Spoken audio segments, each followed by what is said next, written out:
Hi, I'm going to do some talk about planets in Narnia, the use of the symbolism.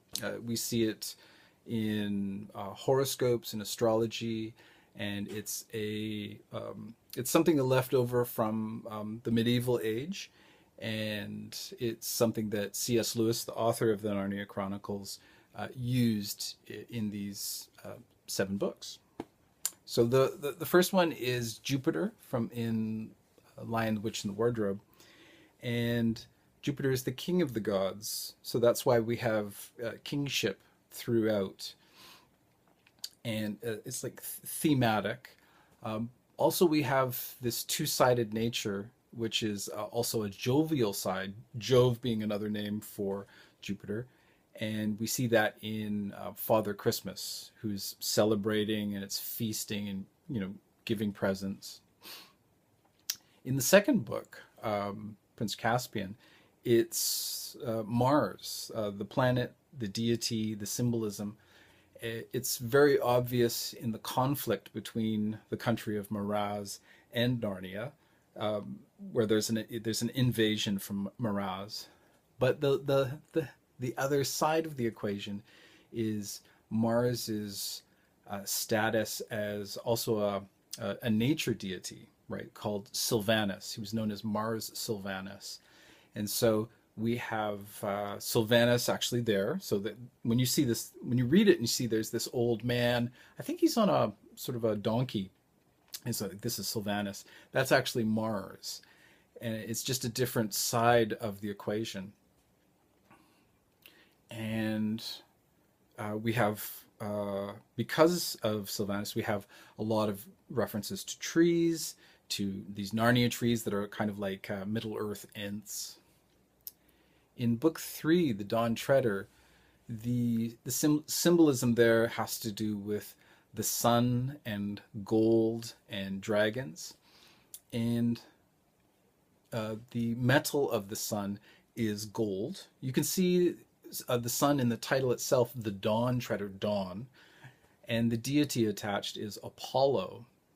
Apollo had this conflict with a goddess named Python, who was a dragon kind of a deity.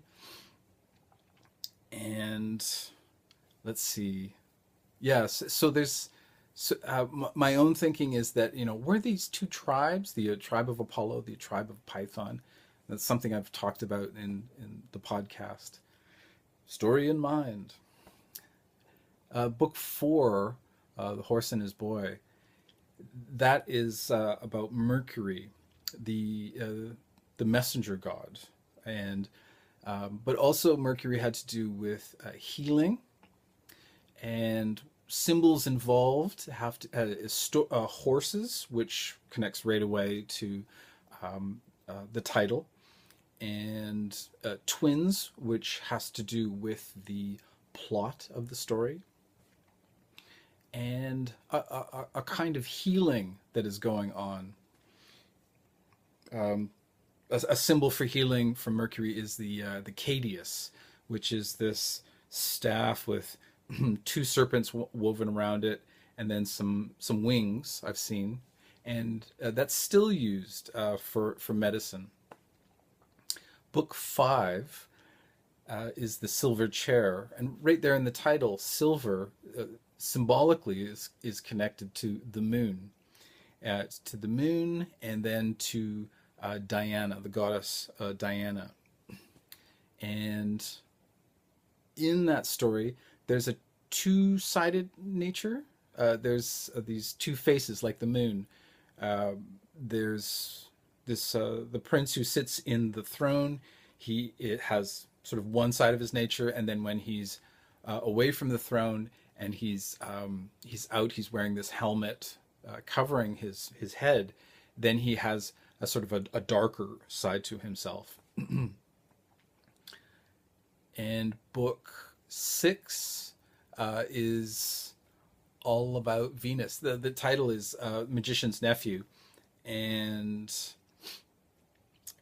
Venus is not just about love with her, but it's also about the mother, and one of the symbols for Venus is a gold apple or a gold apple tree.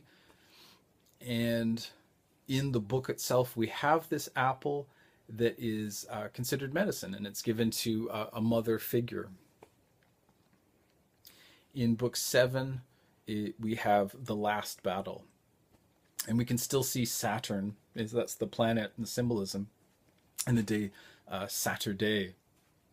And Saturn is the father of Jupiter. And if we looked at it as sort of like a cycle going around, where we're returning to Jupiter, that we have this father figure, the father of Jupiter right now. And so Saturn, what Saturn did was he feared his children taking over, so he consumed them. He actually ate them. And then there was this trick where he was fed a stone wrapped up in cloth, while the real Jupiter or Zeus, was raised somewhere else. And finally, he was defeated. The Greek name is for Saturn is Chronos, which means time. And if you see the father time figure, it's this old man, sometimes with an hourglass, with wings, sometimes with a scythe, very connected to, say, the Grim Reaper kind of character. And we actually see Saturn in book 5, who's sleeping underground and waiting to emerge. All right, so that's the 7 planets. You can see them in the days of the week, going from Saturn, Saturday, Sunday, that's an obvious one. Monday, which is Moon Day. Tuesday, 2 is the god of war, who is, that's coming from Mars. And you can see it in the French Mardi, which is Mars Day. And then Wednesday, which is, I believe it's the day of Mercury, or Mercredi. And Thursday, which is Thor, and that would be Jupiter's day. And then Friday, Freya, which is we use Freya because of the Nordic connection, the Old English and say Anglo-Saxon, and but it's Venus originally, so it's the day of Venus. So we still use the notions every day, and it's sort of surrounded around us in various places, and one of them is in the Narnia Chronicles. All right, take care and keep writing.